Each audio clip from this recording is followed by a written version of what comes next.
2. The woman who knocked, final night, captured in the Calabash. The village decided to end it. The moon was a slit, cold and unforgiving.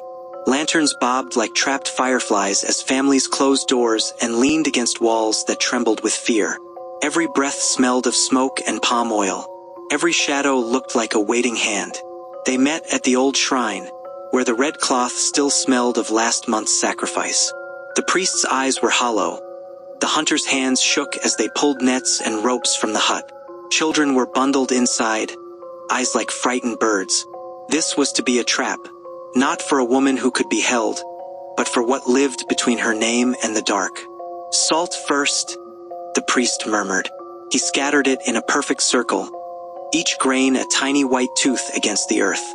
Charms, cowries, broken shells, iron nails wrapped in torn red cloth, were strung on rope and woven into a net heavy with ash. They anointed the Calabash, too. A great clay gourd, blackened with smoke, carved with old marks that glowed faintly when the priest traced them. Inside they poured bitter cola, crushed white pepper, and 3 drops of the priest's own blood. The Calabash would be the stomach of the trap. If she could be dragged into it, perhaps she could be bound. No answers. No pity, the priest said. If she calls you by your child's name, do not go.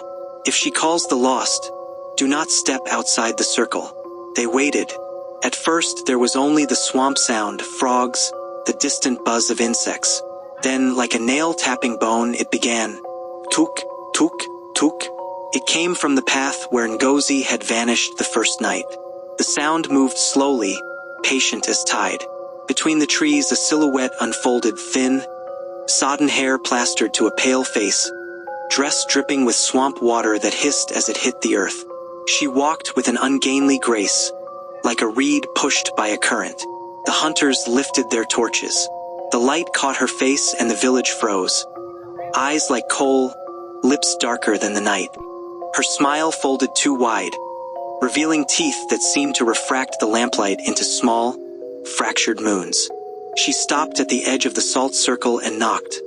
Not with a fist but with the hollow of her palm against invisible wood. A sound that crawled under ribs. Open, she sighed. A voice at once like a child and like a grave. I am cold. I am hungry. A man stepped forward. His name was Obi.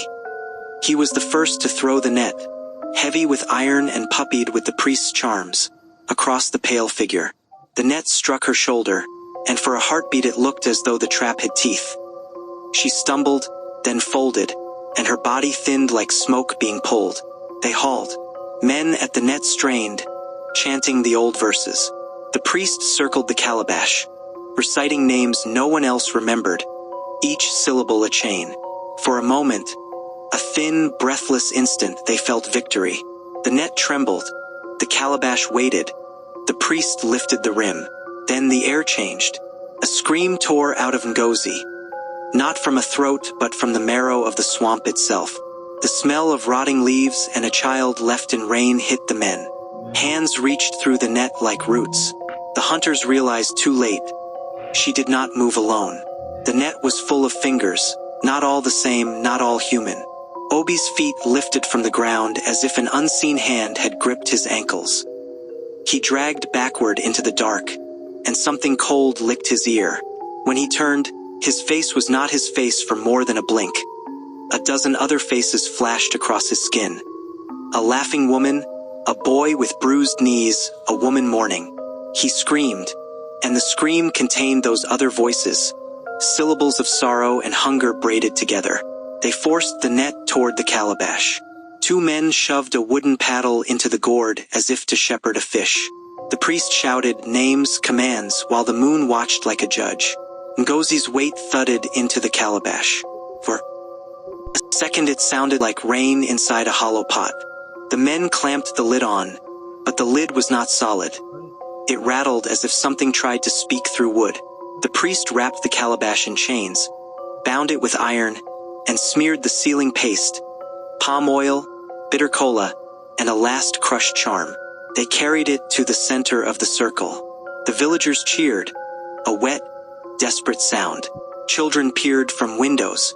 For a hot, heady moment, It seemed the thing that had haunted their nights might be trapped, small and shrieking inside clay, unable to find breath. Then Ngozi laughed. It began as a small sound, a crack that skipped across the calabash like a pebble. The sound unfurled into a chorus, whispered names and old lullabies and the priest's own mother calling for help from a grave. The calabash shivered in the priest's arms as if something inside it wrestled for air. Something reached out through the cracks. The first touch was like ice, a single fingertip against a child's sleeping cheek through the wood. The boy in the window jerked and rose, eyes gone white. He walked without making a sound, through the open door, down the path lit by lamp embers. His lips formed the syllables of the spirit's hunger even as his feet carried him farther away, toward the swamp. One by one, the people who had touched the calabash began to change. A hunter who had helped bind the lid doubled over, and when his hands slid from his face they were gray and slick as if coated in swamp mud. His knees buckled. He whispered the name of his lost sister until his mouth bled. The priest banged the calabash against the hard earth, chanting with growing fury. He thrust his palm to the lid and felt something cold coil around his wrist. For a moment, he saw the life inside. Ngozi's night eyes, the echo of every cry she had ever answered. He screamed and slapped the lid. His nails tore and left little crescents of red on the wood. Dust and whispers poured from a crack as 100 fallen things remembered their names. The chains held, for now, but the price demanded itself in blood. Obi, who had thrown the net, began to convulse, and the men thought he was dying. He staggered, and when he raised his head he smiled without meaning to. The smile was a breaking of something human. He ran into the crowd, hands outstretched, touching people like a man who wanted to share warmth. Where he touched, skin grew cold and then still. Mothers clutched infants.